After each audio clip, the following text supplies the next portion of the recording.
complicación con esta pelea al Lido entre Moyano y Cristina, ¿no?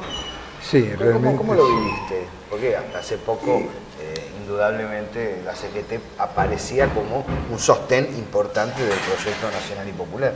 Claro, y en general como una especie de dolor, si digamos, ¿no es cierto? Porque, digamos, uno le cuesta trabajo en el marco de lo que hemos venido viviendo no colocarse a algún lado. Y en esta ocasión ha resultado difícil colocarse de un lado porque uno no quiere renunciar, es imposible renunciar al gobierno de Cristina, pero también es doloroso decir que Moyano quede afuera de esto porque ha sido una parte importante del proyecto y ha cumplido un papel decisivo, no solamente de ahora, ese es otro problema. O sea, de toda la pelea contra el neoliberalismo lo ha tenido como un protagonista destacado. A ver, decime una cosa, Lido, ¿cuál es la escala de errores? ¿Dónde nace esta disociación? ¿Por qué razón llegamos a esta situación? Eso del huevo y la gallina, eso me parece... Ya está discutido el huevo y la gallina. Sí, yo creo que es un poco complicado, pero diría yo que lo que sería interesante es ver cuál es el fondo de la pelea en este momento para Moyano.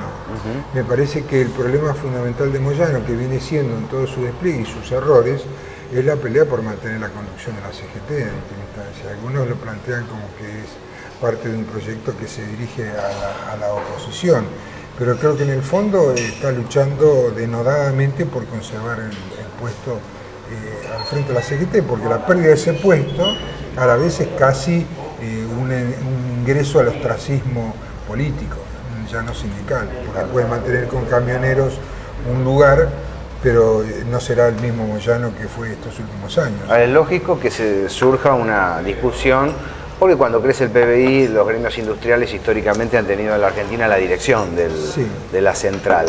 La cuestión es si no hay una situación política, ¿no?, distinta. Sí. Una aspiración, una aspiración, cuando él dice, quiero ser el PT, el Lula, claro, yo creo que ahí rasca, ¿no?, algunos intereses políticos muy fuertes. Seguramente, o sea, la forma que adquiere la confrontación de Moyano es errónea, para mí desde mi punto de vista, ¿no? Creo que no encuentra un lugar que lo proyecte y se larga una pelea en la cual no hay, desde mi punto de vista, un buen enfoque político ni un asesoramiento político adecuado. Es extraño no verlo a Recalde, por ejemplo, a Héctor Recalde, un abogado tradicional. ¿Vos decís que Recalde se abrió? Yo no sé si se abrió, por lo menos ha eludido colocarse en una primera línea, y eso es raro de él, que ha sido un hombre de pelea continuo y que ha salido a respaldar públicamente. Ha sido un poco el intelectual orgánico de la CGT de todos estos años, de la CGT moyanista, digamos, ¿cierto? Y cumplió un papel importante en eso y ha sido un hombre criterioso en lo fundamental. Sin embargo, estos momentos donde una vez se ve la falta de criterio político de Hugo, no lo han tenido a Recalde como un respaldo. Claro. Eso es visible. Es cierto que estuvo enfermo, pero me parece que la enfermedad ha sido una excusa para no colocarse en un lugar que no le hace gracia colocarse, creo yo. Esto, yo pensaba, significa que hay una batalla política por la dirección de la CGT, que hay un contraste político con el gobierno, sí, pero que hay una modificación en el programa económico del gobierno, ¿o no? ¿Podemos esperar un ajuste, como dicen los segmentos de oposición o como dicen algunos medios de comunicación, para este año que acaba de arrancar? Para empezar por allí habría que plantearse que es un ajuste. O sea, un ajuste, tal cual lo hemos entendido, es un ajuste sobre los sectores populares. Es un recorte de los intereses populares en beneficio de las patronales. Claro, una transferencia de recursos. Exactamente. Y creo que no estamos ante esa situación. Estamos ante una crisis internacional que requiere una serie de medidas que significan algunos cambios en el dispositivo económico general, y hay un ajuste hacia las grandes empresas. Los que están sufriendo el ajuste son las petroleras, son los importadores. O sea, allí se está verificando efectivamente algo más que una sintonía fina, digamos que es un ajuste efectivo para que el gobierno pueda resolver el problema de la balanza. Claro, lo que pasa es que yo lo veo parecido, por eso cuando analizábamos con otros amigos y colegas el tema Moyano, yo veía que me parece prioritaria ahí la discusión política más que económica. Claro. No tengo la percepción que el gobierno esté cambiando de rumbo y convirtiéndose en un área liberal, digamos, a través de la cual se genere otra vez una desindustrialización, con desempleo, con entrega. Ni siquiera digo porque alguien sea bueno en particular, sino porque el gobierno se deteriora si sigue ese camino. No es un gobierno al cual no le interese electoralmente el consenso de los sectores más humildes de la población. Si pierde ahí, pierde su poder. Claro, es que ese ha sido el motor de las medidas. O sea, estar en sintonía con los intereses mayoritarios. Es decir, es más fuerte que una concepción programática eso. Es decir, el gobierno en realidad... Es una necesidad. Claro, reacciona frente a esa necesidad. Donde ve que su accionar puede llevarlo a un deterioro en sus posibilidades de mantener el poder, da los pasos necesarios para poder reconstruirlo. Y eso ha significado un avance social y político importante para la Argentina. Hablando de medidas populares, los últimos sondeos indican que el reclamo argentino por Malvinas ha capturado al conjunto de la población. Está muy...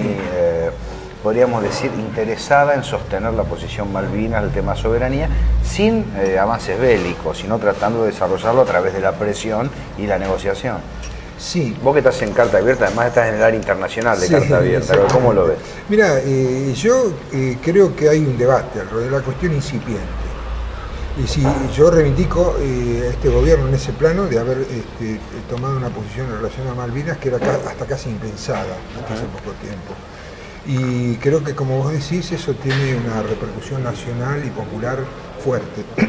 Pero eso no quita que no haya un debate donde hay en ciernes y en un grado de desarrollo distintas posiciones. Por ejemplo, una posición es la de la izquierda nacional tradicional, que hace excesivo hincapié, para mi gusto, en los aspectos históricos de la cuestión, indispensable de tomar, obviamente, porque es una reivindicación que viene de 1833. Pero, digamos, ese es un aspecto que se liga a otra cuestión, y es el lugar en que colocamos a la guerra de Malvinas, a 1982.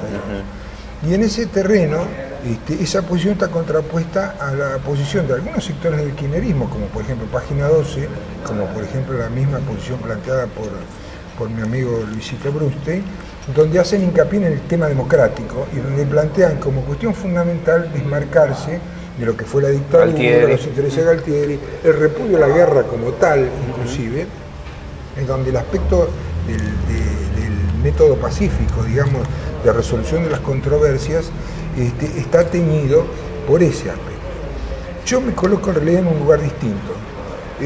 A ver, me interesa eso, porque hasta ahora son versiones, como vos las estás señalando, conocidas, en cierto modo tradicionales de distintas franjas. Claro, ¿no? Sí, yo no es que esté en una posición enteramente desconocida ni fuera de algunos planteos que existen. Digo distinta en cuanto a que estos son como dos polos.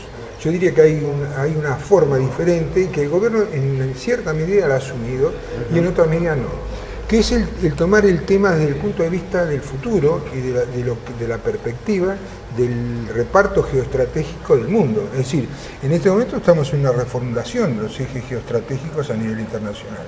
Es decir, lo que sucede en Medio Oriente no está al margen de lo que sucede en América Latina, donde Estados Unidos ha determinado prioridades en las cuales afortunadamente no está América Latina, a partir de la reformulación del presupuesto de defensa, un achicamiento del presupuesto de defensa y un intento de Obama de hacer jugar a otros el papel que él no está en condiciones ni está dispuesto a jugar. Sí, volver a la idea del subgendarme regional. Sí, o internacional. La jugada en Libia, por ejemplo, tuvo como cabecera a Francia y en cierta medida Alemania, digamos, ¿no es cierto? Y subordinó inclusive los intereses italianos, pero no apareció Estados Unidos en el primer lugar, aparecieron los europeos, la OTAN en última instancia. Entonces, en ese sentido, Malvinas sufre, con la venida de la fragata y del Principito, una especie de desembarco real de la OTAN en América Latina, en el Atlántico Sur, donde el problema del Tratado Antártico, que se vence a corto plazo, plantea un panorama importante, una situación importante para nosotros, ya que el mantenimiento del enclave colonial pone en cuestión nuestros intereses en el territorio antártico. Además con el antecedente del Canal de Panamá, donde se venció el tratado y cambió la situación. Exactamente. Claro. Y por otro lado, la latinoamericanización del tema de Malvinas me parece decisivo, ya que en realidad esa jugada estratégica, ¿no es cierto?, de la OTAN pone en riesgo la independencia, la perspectiva independiente de toda Latinoamérica. El caso más evidente es el de Brasil, que necesita defender su riqueza petrolera marítima, y digamos para el cual ni la navegación de la Cuarta Flota, dificultada con la situación económica norteamericana, ni el enclave colonial en las Malvinas con la ocupación británica son favorables. Claro, eso lleva a que Malvinas sea un lugar interesante de debate, porque es muy importante. Tenemos por un lado la pesca, que es importante, por otro lado el petróleo, y por otro lado la geoestrategia. Recién hablábamos de Panamá. Son los dos pasos de un océano al otro. Claro. El que domina esos pasos domina el traslado comercial y también militar de un océano al otro. Sí. Esto creo que lo convierte en un territorio muy deseado, muy buscado. Claro. Y para el cual es muy probable, como vos dijiste, también Néstor el otro día señaló algo parecido en ese punto, es lo suficientemente importante como para que América Latina dé batalla en su conjunto, no solo Argentina. Es muy probable que Argentina frente a la OTAN no esté en condiciones de recuperar ese espacio, pero Argentina, Venezuela, Brasil, ya es otro cantar como para exigir derechos internacionales adecuados, ¿no? Seguramente. No, es importantísimo. El problema para mi posición, para mi forma de ver esta situación, es que el gobierno argentino decide una táctica internacional que es decir que Gran Bretaña está aislada. Claro. Con lo cual releva, digamos, de responsabilidad a Estados Unidos en este lugar. Y yo no creo que vayamos a caer en la vieja posición de Galtieri, de que los Estados Unidos nos iban a apoyar a nosotros. Y que el TIARI va a tener vigencia. pero digamos, una digamos, cuestión geográfica y no política. Tampoco es muy bueno ver esto como un hecho aislado de Gran Bretaña, porque esto en realidad es parte de una movida internacional que excede en mucho a Gran Bretaña, que es una potencia en decadencia, que si tiene sustento es en tanto y en cuanto es un aliado firme y el más firme de los Estados Unidos a nivel internacional. Claro, y que aquel que traza, como quedó demostrado en aquel momento, políticas pensando que Estados Unidos le va a soltar la mano a Gran Bretaña, está arando en el mar. Es un equívoco. Y creyendo en utopías realmente, ¿no? Cuando se nos dice a nosotros que creemos en utopías. Finalmente, utopías, tal vez el rol de los intelectuales es pensarlas para poder alcanzarlas, ¿no? Delinear un futuro que mire más allá. ¿Qué polémica se abrió alrededor de Carta Abierta y de esos sectores que surgieron para polemizar? Para contrastar con lo que se llama la narración oficial o la construcción de un relato. Sí, yo creo que no es justo plantear de que existe una narración oficial porque Carta Abierta ha elaborado un planteo. Hay en ese sentido un planteo interesante de un compañero de Ledi, del grupo de economistas de izquierda, que aunque es opositor esencialmente y se ubica más cerca de Plataforma, reconoce lo que otros intelectuales en la polémica con Carta Abierta no reconocen. Creo que se llama San Martino, el segundo apellido, no me recuerdo el primer apellido, Jorge, no sé cuánto San Martino. Es muy valioso, es un trabajo interesante, lo publicó Argenpress estos días, y donde él justamente plantea eso, plantea que en realidad Carta Abierta fue la que elaboró teóricamente lo más que se haya elaborado y el gobierno tomó eso, y no que ellos han relatado, han sido los voceros, ¿no es cierto?, del relato oficial. En realidad es un relato que está elaborando o reelaborando Carta Abierta alrededor de la perspectiva nacional, y que eso ha sido un aporte que en todo caso el gobierno utiliza o no. Porque ahora hay temas tampoco es tan directa la situación. Carta Abierta mantiene contradicciones. Claro, yo veo que hay zonas, ¿no? Hay distintas zonas de pensamiento en la Argentina y de vida política, porque me da la sensación que hay sectores que se niegan al tratamiento directamente de determinados temas. Yo creo, nosotros estuvimos investigando en La Señal el tema minería, el tema petróleo, bueno, son temas a considerar. No es que todo aquel que lo plantea pasa a ser una especie de destituyente, una especie de opositor loco que quiere que se caiga la democracia, ¿no? Son temas a considerar. Seguramente, sí. Bueno, lo del petróleo está mostrando eso ahora, ¿no? O sea que... ¿Cabe esperar novedades? Yo creo que sí. Se imponen novedades. El gobierno está forzado por las circunstancias mismas a dar nuevos pasos de avance. Va a tener que agarrar reservas para pagar importación, si no. Sí, igual la exploración dura 4 o 5 años de resultados. Es todo un tema, hay un problema acá. Son problemas a largo plazo, por dos lados, por dos vías. Una, porque lleva tiempo. Y la segunda, porque está ligado a un tema estructural, que es la falta de un papel estatal más definido. O sea, en Arsa ha sido una cuestión que no ha prosperado. Una digamos. oficina, no más Claro, que eso. no es más que eso. Es decir, seguimos teniendo el petróleo en manos enteramente de sectores privados y monopólicos en lo fundamental.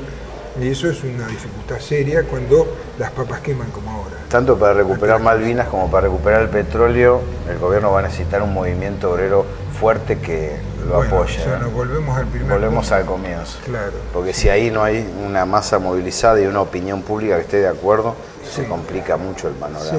Sí, por eso es necesario esperar que esto del movimiento obrero se resuelva en los mejores términos posibles y no en una escalada, digamos, de confrontativa, ¿no? Lido, muchas gracias por estar en la Por señal. favor, gracias a vos por invitarme. Gracias.